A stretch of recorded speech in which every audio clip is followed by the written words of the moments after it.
Hey guys, Drifter here. Welcome to the very first of what is hopefully many COD retrospective videos on this channel where I share with you my top 10 favorite Treyarch maps. And I was almost going to do multiplayer maps in general, but the Treyarch maps and Infinity Ward maps were so radically different both in art and gameplay design, it felt like an unfair comparison. And to be honest with you, I do have a bias toward the Treyarch maps because of the better colors. So we'll be doing Infinity Ward next, but today I want to share with you some of the best multiplayer map experiences that Treyarch has ever given me. And instead of starting with number 10, we're going to start with an honorable mention that just barely fell under the list, which is Black Ops 3's Redwood map. This is a map that almost achieved greatness but fell short. I thought that the Redwood trees were the absolute perfect thing for the wall running in Black Ops 3, so much so I even did an in-depth video on it. It felt like I was in an anime, like I was running around the Redwoods in Attack on Titan. There was so much flying and jumping, and it looked pretty cool for the most part. I liked the on paper idea of running around the Redwoods, but the buildings were a little boring, and it was a lot of reds and browns and more browns and a little darker and not quite as colorful as a Treyarch map. And I gotta admit that the overall combat flow wasn't quite good enough to get it to the top 10 on this list, which is a bit of a shame because it had some of my favorite wall run spots in all of Black Ops 3. Now, moving along to actual number 10 on the list is another favorite of mine from Black Ops 3 before we hit a lot of Black Ops 2 and Black Ops 1. So number 10 is Evac. I really liked the elevated and destroyed look. This is a map on top of a destroyed city. It's rotting. There's vegetation growing in it. We have rats crawling around the buildings that kind of avoid you, and I always found that to be pretty fun. I thought that Evac was one of the very first maps in Black Ops 3 where I really genuinely understood the value of wall running and also the alternative wall running lanes. There was one particular side where it was, I would say the floor is lava, but there was no floor, and you just kind of had to master your jumps or you fall off and die. You weren't going to be able to just walk that in the traditional sense. I thought the color palette for this one was very vibrant, especially coming off of Infinity Ward games. I liked that the bright greens clashed with the darks and the dirtiness, and even though it was dirty, it didn't feel dark, which is just a blessing. And the only reason this map isn't higher on the list is, unlike many others that Treyarch makes, it lacks a wow factor. There wasn't anything super compelling or cool or interesting. It was just a pretty well-made map, one of their better maps. But let's move on to one that is extremely well-made for gameplay. Coming in at number 9 is Slums from pretty much any Treyarch mode. I think I like the Black Ops 2 one the best, but anytime this map came back in, I always thought it was great. I thought Slums is one of the best competitive Call of Duty maps ever made, just from a pure gameplay perspective. Aesthetics were terrible, we're going to get to that in a moment, but it was always a pleasure for me to play when I was doing ranked Black Ops 2 or Black Ops 3. The map had, or Black Ops 4, I should say. The map had great flow, great flank routes, great choke points. It was kind of the standard 3-lane map that Treyarch makes, but I felt like the choke points were really well designed and that controlling them was key to the map. I also loved that the center of the map was this big open space of death that you still had to control somehow in order to win. The fight for the middle was always hectic. It was one of those places where trophy systems were absolutely necessary, or smoke grenades, or, you know, real strategy and just instead of scooting and shooting. I like the design of the spawns on the map, that you could kill people off their spawn, but if you did it more than once or twice, they would flip and mess up the flow of everything. So as a player, you had to be aware of the spawns, but the important thing is that they were predictable and you knew what you were doing. And the downside to Slums, even though I love the way this map plays, is that almost no iterations of this map that I can think of were very pleasing to the eye. I mean, it is named Slums. It's not supposed to be a beautiful work of art like some of these other maps, but it really didn't have an exciting visual factor to it. It was a pretty boring map to look at. It just played great. Moving all the way back to Black Ops 1, let's talk about Summit. And I have to admit, I'm super biased about this map because it was the best place for me to use akimbo scorpions, which was my favorite thing to do back in Black Ops 1. I feel like this map also had excellent flow and excellent power positions to hold, very similar to Slums, but it was a little twisty and there were some corners that you couldn't quite peek as easily, so there were a lot of blind spots. There also weren't many flank routes on this map, or the flank routes that we had were very high risk, very exposed. There were a couple of climb and jump spots, but for the most part, if you wanted to loop around the map, you were going to be taking a trip to no man's land with very little cover. And one thing I did like about this, all the way back in Black Ops Ops 1, it was a borderless map. There were a lot of ways to fall off the cliff and die. There's a lot of jumps you can make, a lot of risky moves you can take, a lot of things that could have perhaps been more interesting with wall runs or advanced movement. This game had dolphin diving. I remember dolphin diving off of the flag to avoid a grenade just across this chasm and landing in the snow. It felt so incredibly cool. And I thought that this was not a bad looking Black Ops 2 map either. It was one of the snow ones. It sort of fit the theme. I felt like I was playing in McMurdoch Station in Antarctica. I know that's not where it's at. I just had to give a reference to John Carpenter's The Thing. I liked the snow aesthetic. And again, for the most part, it was pretty bright. And a lot of factions wore colors that stood out in this map. So for me, it was really easy to see and spot people. There were a lot of spots for close quarters combat, which is my favorite thing to do in the game. The only downside is that while it plays well and while it looks interesting, it doesn't play quite as good as some of the other Treyarch maps like Slums, or some of the ones we'll talk about later, and it doesn't look quite as neat as some of the other crazy maps that Black Ops would give us, like Firing Range or, well, I shouldn't be giving any more spoilers. So, I thought Summit was super cool. I had a lot of fun playing there, a lot of good memories, but I want to move on to number 7 now, which is a map that is on this list solely because of how it looks and not at all because of how it plays. This is a pure aesthetic inclusion. I want to include Micro from Black Ops 3. Not many of you might remember this map because it came out at the 4th DLC cycle at a time where DLC was not as popular as it had been. They were moving more toward the Battle Pass system. A lot of people had moved out of Black Ops 3 at the time, saying it was terrible, moving on to the next game. So not a lot of people played Micro, but I thought this map was very cool, and I'm including it on the list just because of how cool it looks.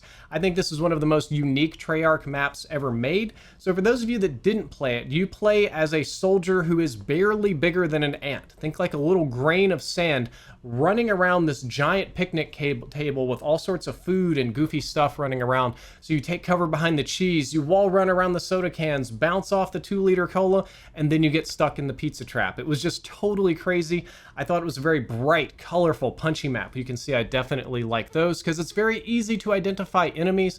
It had some pretty good wall run spots. I feel like the including the absurd colors was really fun because there was a lot of labels on the food, and that makes sense. A lot of brands have bright, punchy colors, and that just helped make the map feel more natural. They even added ants that were crawling around eating the food that you could shoot. So I thought it was great. It was definitely a disorienting map to play. It wasn't everybody's cup of tea, but I had a ton of fun the rounds I did get to play on it. I will say, as far as gameplay goes, this one is lacking. It's definitely the most lacking of anything on the list, but it's still one of those classic Treyarch maps that I think about when I think about maps that were fun. Before we move on to number 6, I wanted to take a little break and give a shout out to one of my sponsors. It's actually not Astro, even though I'm wearing the shirt. Instead, I wanted to give a shout out to Gamer Advantage. These glasses right here, I wear every single day, not just when I'm recording, not just when I'm on camera. Pretty much anytime I'm going to be staring at a screen for more than a few minutes, I pop these guys on. They are blue light protecting glasses. You can get them in prescription. I have mine in prescription. These are really simple, light, but pretty durable frames. They make a different one, the Horizons, that are near indestructible. Even my car couldn't break them. And you can get your insurance to pay for these. So you can even get them for free. Guys, I'm telling you a million times over, please take care of your eyes. Please consider getting gaming glasses. Please don't go blind playing way too much Call of Duty when as little as $80 to $100 would have protected you in your old age. So that's all for the GA shout out. They're a great company. They've been supporting me forever while I'm sick, so I feel like I just had to give them a shout out. All right, let's move into number 6 today, which is an unusual pick from Black Ops 2 DLC packs, Cove. Cove is what I always imagined happens when you accidentally fall off of Hijacked and die. I imagine the people fighting on Cove are all the players that fell off of Hijacked and had to swim to the island nearby. I'm pretty sure you can actually see it in the background. But this map was more open and had a much more irregular flow compared to other Treyarch maps. To me, it felt a lot more like an Infinity Ward map that had been dropped into a Treyarch game kind of out of nowhere. Especially the center place was this giant open area around the airplane, huge open areas on the beaches, although the entire outside of this relatively circular map. It didn't have the same well-defined lanes, and the flow wasn't bad, but it was very different than anything else I played in Black Ops 2, and yet still somehow worked. This was a map that I had a ton of fun sniping on. I know it may not be the traditional choice. I'm a terrible sniper. I don't snipe very much in Call of Duty games. However, when I would play Cove, I actually would break out any sniper rifle I could get my hands on, long range guns, and do really cheeky stuff. I had a great time. It still had enough close quarters combat where I didn't have to do that. It was just my preferred thing. And it had a lot of different cross flank routes. There was a lot of ways to kind of just jut across the island and take routes. And it made me feel like I had a sense of freedom in Black Ops 2 that other Treyarch maps did not. As far as the map design goes, I'll give it once again, it's bright. I can see people very easily. The colors are fantastic. And the design was relatively simple, but good. It wasn't showy, it wasn't flashy, it wasn't crazy, but it was well polished. It was a very comfortable, chill map to play on. When I was sitting there grinding Black Ops 2 in depth, playing over and over and over again all day, doing different videos and topics and stuff like that, to me, it felt like stepping into a little vacation and playing in the island paradise that is Cove and getting a little different flavor compared to the rest of what Black Ops 2 had to offer. As we move into the top 10, my picks are going to get a little bit more eclectic, so you better buckle up. And speaking of Hijacked, number 5 today is Hijacked. Well, sort of. More specifically, Black Ops 3's Skyjacked, which is the exact same map as classic Hijacked, but you're on a skyship and you have wall runs around the external flanks of the ship, which I thought was incredibly fun. Now, don't get me wrong, I like Hijacked. I like the boat theme. I like the chaotic close quarters combat that goes on in the center and in the lower ducts and in the engine room as you go through. And Skyjacked has all of that, but it has so much more than the well-defined lanes, more than the classic feel. It's just got more than previous versions of itself. It's a little bit more open. I think it's slightly bigger in scale. It still has a couple of very well-defined high-risk flank routes, but now with wall run spots. So you kind of have to hard commit to these. You can't just prone out on the outer decks and get lucky. It's still a mostly close quarters combat map, which I felt was very fun in Black Ops 3 to get up in there with the Ripper and just shred people or shoot the war machine around. A lot of the specialist abilities worked really well on this map. And the reason it's on this list is probably because it was just an absolute joy to look at. Playing this map feels like walking through the background of one of those chill wave YouTube videos where they play the doot doot music and they have the spacey stuff going on and the, you know, the red and blue sunset in the background. It gave me a sense of freedom and maybe like I was literally flying in ways that very few other maps in Black Ops 3 did. This is one I played a lot. It had everything about classic Skyjacked, close quarters, lots of kills, use shotguns, get headshots, farm XP, but playing it was so incredibly relaxing because of how gorgeous it was. So I'll stop gushing. You can tell I like Skyjacked. Let's move away from Black Ops 3 and back to Black Ops 2 for an unusual pick in number 4, which is Grind. I feel like Grind had fantastic gameplay and fantastic spawn flow on this map. It was excellent for almost every combat style except for sniping. ARs work good, LMGs, pistols, shotguns, goofy stuff, throwing knives, whatever. Sniping, it didn't have a lot of lanes for. There were a couple of spots you could probably do it, but this was really the more close quarters, chaotic map. And I just had a lot of fun here using SMGs. This was probably my favorite map to use an SMG on in Black Ops 2.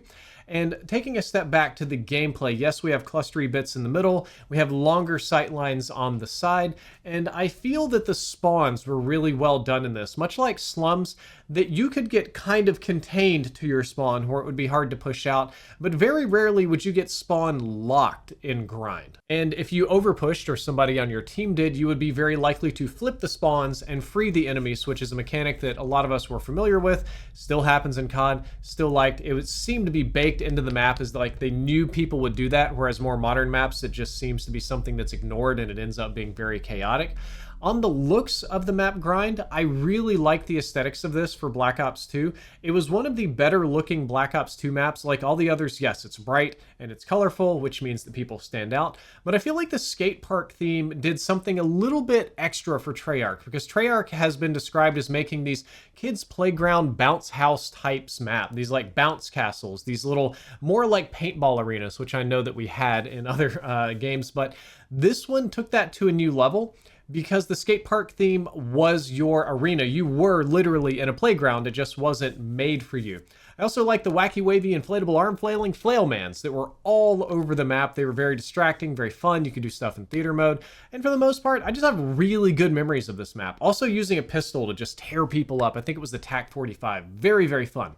So moving on to number 3 today, let's talk about firing range. More specifically, the Black Ops 2 firing range, which was called Studio, is identical to the old firing range, which is an imperfect map, but it's fun. From a gameplay perspective, I feel like the Black Ops 2 version is the best because it was really cool to look at. It was in a movie studio. It was like a Hollywood production thing. So you had the tiny city where you were like a giant kaiju. They had the alien invasion part. You had the green screen part, extremely useful for making several thumbnails.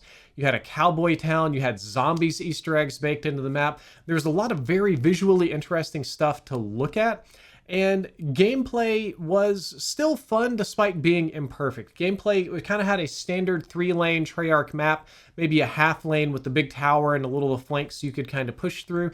It has a couple of climb spots, a couple of peak spots. It had a lot of really interesting nade and C4 spots. I feel like that made it really fun to play. There was a lot of ways to bounce grenades and tomahawks and stuff like that in the map. It was one of a very few maps that both spawns were really close together, so you could actually sprint to the other side, throw a C4, blow people up off their spawn, and win 200-0 in domination. A couple of jump spots here and there. And I feel like it worked really well for every playstyle, except again, sniping was a little hard, which is more or less true on most Treyarch maps. You could still do it. You could quickscope. It would be fun. You could hold down a couple of lanes, but everything else was just sort of wide open. And I think that this was the first multiplayer map maybe to have zombies Easter eggs in it, which a lot of people were very hyped about back in the day. We're finally in our top 2. I think you probably know what's coming for number 2, but I think number 1 is going to be a surprise. So our runner-up today for best Treyarch map ever is Raid. Raid is probably the best overall balance between gameplay and aesthetics that Treyarch has ever done. It's got a standard Treyarch 3-lane map. You've got the middle, you've got the pool side, and then you've got the statue side. Each side is kind of like its own little bounce house and arena. I feel like it had a lot of small choke points coming out of the kitchen, pushing through the window, going through the foyer, the garage, a lot of little clustery parts around the statue where you could try to hide, but it was really easy to get a peek on you. I thought hardpoint on this map was extremely fun. I feel like it worked well for sniping. It worked well for aggressive play styles. This is one of a few Treyarch maps I feel like I could actually snipe on and be rewarded. I really liked playing here during ranked. Domination was fun, but I do want to take a moment to point out how fun hardpoint was for Raid. Hardpoint was Treyarch's new mode for Black Ops 2. It was really popular. It was really good in the competitive scene. This map was perfect for it because most of the spaces you were holding were kind of bigger, a little bit more open. I think you did hold the kitchen and some little clustery points. But I guess now that I think about it, it did have variety. You would hold the statue and then you would hold the kitchen, or you would hold the middle, or you would hold some of these little tiny rooms off on the side. So it even had a variety of points. So I had a lot of fun there. I thought that the glass ceilings and the unique geometry, mostly being right angles, allowed for a lot of very unique grenade bounces. And for me, in pubs primarily, tomahawk bounces. It was one of the few maps I could reliably just fling my tomahawks around the corner and know exactly where they would be going. The aesthetics for this one aren't exactly as flashy or crazy as some of the other Treyarch maps, but they were really nice. They were really crisp. They were, I don't know why I'm doing the Trump hands. They were really, really clean aesthetics. It was bright enough to see people. We had a couple of punchy colors here and there, but it wasn't overwhelming. It was a really easy map to navigate, and I did think that the theme of it was really cool. Fighting in a Beverly Hills mansion out there where all the rich people would be with their own private pool and art and their sports cars in the garage that you could blow up and kill people with was great. And it worked well for every iteration of this map that Treyarch has ever made. So I feel like Raid is one of their best multiplayer achievements. It has a perfect balance of really neat looking real world aesthetics, a little fantasy here and there, I know it's in the future, and just great gameplay design. Last but definitely not least today is a very unusual pick that some of you might accuse me of cheating with. I think the best thing that Treyarch ever made in their history of existing is the Blackout map. Blackout was an absolute joy to play from start to finish, and I think that it was Treyarch's true masterpiece. I know they had to put Blackout together in a very short period of time, less than a year, using the old CoD engine, upgrading the devil out of it to make it functionable on PlayStation Regular, much less PlayStation Pro, and trying to get this thing going. And they gave us a new version of CoD, an experience that we had never had before, Call of Duty Battle Royale. It worked really well. A lot of the mechanics worked well, but as far as the map goes, they took the best versions of all their classic maps, including Raid, Firing Range, Hijacked, Nuketown, several Zombies maps as well, updated them with brand new aesthetics so that they looked different in Blackout than they did in any other map. And they added borderless gameplay. You can go outside of Raid. You can go to the other houses in Raid. You can run around the outside of Nuketown. You can go underneath Nuketown now.